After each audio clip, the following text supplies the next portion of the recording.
Assalamualaikum warahmatullahi wabarakatuh. Saya Naila Syafitri dengan NIM 2305113185 akan menjelaskan materi mengenai konsep dasar geometri dan pengukuran.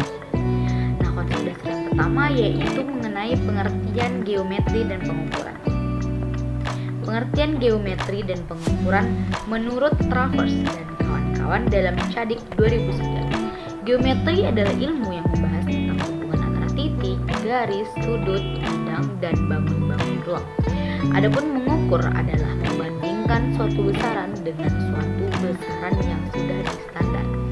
Nah, secara umum geometri adalah suatu ilmu di dalam sistem matematika yang di dalamnya mempelajari garis, ruang, dan volume yang bersifat abstrak dan berkaitan satu sama lain. Mempunyai titik dan garis sehingga menjadi sebuah simbol seperti bentuk segitiga, persegi, lingkaran, dan lain-lain. Nah, konsep dasar yang kedua yaitu struktur geometri dan pengukuran. Geometri memiliki struktur yang terdiri dari pertama, unsur-unsur yang tidak didefinisikan. Unsur-unsur yang tidak didefinisikan memiliki makna unsur ini ada, tetapi kita tidak dapat mendefinisikannya. Contohnya titik, garis, dan bidang. Yang kedua yaitu unsur-unsur yang didefinisikan. Unsur-unsur yang didefinisikan merupakan konsep yang mempunyai definisi atau batasan. Contohnya sinar garis, ruas garis, segitiga, dan segi empat. Yang ketiga yaitu aksioma dan postulat. Dari unsur-unsur yang tidak didefinisikan dan unsur-unsur yang didefinisikan dapat dibuat asumsi-asumsi yang dikenal dengan aksioma atau postulat.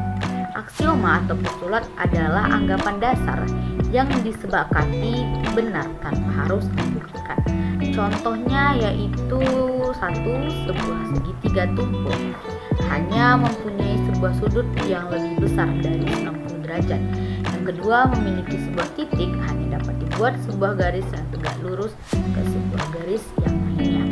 Yang ketiga, semua sudut siku-siku satu dengan lainnya sama besar.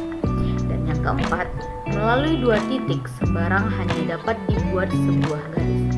Nah, struktur yang keempat yaitu poligon teorema. Dari unsur-unsur yang tidak didefinisikan dan aksioma, maka disusun teorema-teorema atau dalil-dalil yang kebenarannya harus dibuktikan dengan cara deduktif.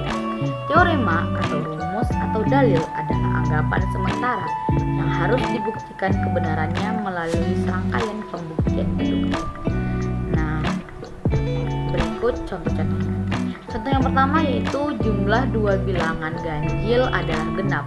Yang kedua, jumlah ketiga sudut pada sebuah segitiga sama dengan 180 derajat. Yang ketiga, jumlah kuadrat sisi siku-siku pada sebuah segitiga siku-siku sama dengan kuadrat sisi miringnya. Nah, konsep dasar geometri yang ketiga yaitu bagian-bagian geometri. Nah, bagian-bagian geometri ini terdiri dari titik, garis, bidang, dan ruang. Yang pertama yaitu titik. Dalam geometri, titik adalah konsep abstrak yang tidak berwujud atau tidak berbentuk, tidak mempunyai ukuran, tidak mempunyai berat atau tidak mempunyai panjang, lebar, atau tinggi. Titik adalah ide atau gagasan abstrak yang hanya ada dalam benak orang yang memikirkannya. Nah, yang kedua yaitu garis. Garis adalah garis lurus yang tidak memiliki ujung dan pangkal sehingga panjangnya tidak terbatas. Garis juga disebut dengan unsur geometri satu dimensi. Nah, jika terdapat 3 titik atau lebih pada sebuah garis, maka titik-titik tersebut disebut kolinear. Garis terdiri dari ruas garis dan sinar garis, yaitu sebagai berikut. Ruas garis adalah memiliki 2 titik ujung dan sinar garis adalah hanya memiliki sebuah titik ujung.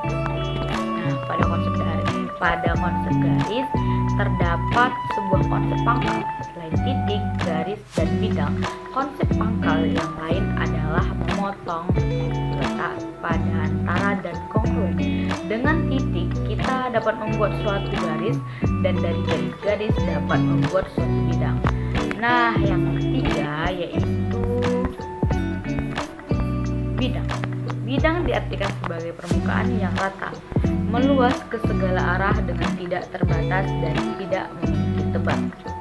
Nah, bidang adalah ide atau gagasan abstrak yang hanya ada dalam benak pikiran orang yang memikirkannya. Yang keempat adalah ruang. Ruang diartikan sebagai unsur geometri yang memiliki panjang, lebar, dan tinggi yang terus mengembang, tidak terbatas. Ruang dapat diilustrasikan sebagai balon yang ditiup terus mengembang tanpa pecah. Nah, balon yang mengembang tersebut dibentuk oleh titik-titik pada balon dan udara sebagai titik di dalam balon.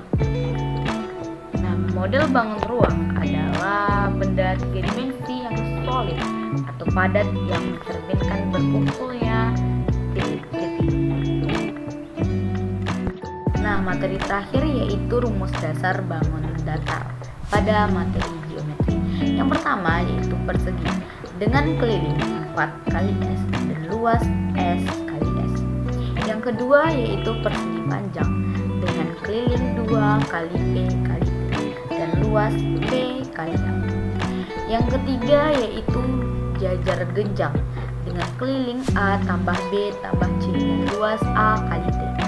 Yang keempat yaitu segitiga dengan keliling A tambah B tambah C dan luas setengah A kali T. Yang kelima yaitu belah ketupat dengan keliling 5 dengan keliling A tambah B tambah C tambah D dan luas setengah kali diagonal 1 kali diagonal 2. Yang keenam yaitu layang-layang dengan keliling A tambah B tambah C tambah D dan luas setengah kali diagonal 1 kali diagonal 2. Yang ketujuh yaitu trapesium dengan keliling A tambah B tambah C dan dengan luas A tambah B per 2 kali D. Yang terakhir yaitu lingkaran dengan keliling 2 kali Pi kali R dan luas Pi kali R kali R. Sekian presentasi dari saya. Terima kasih.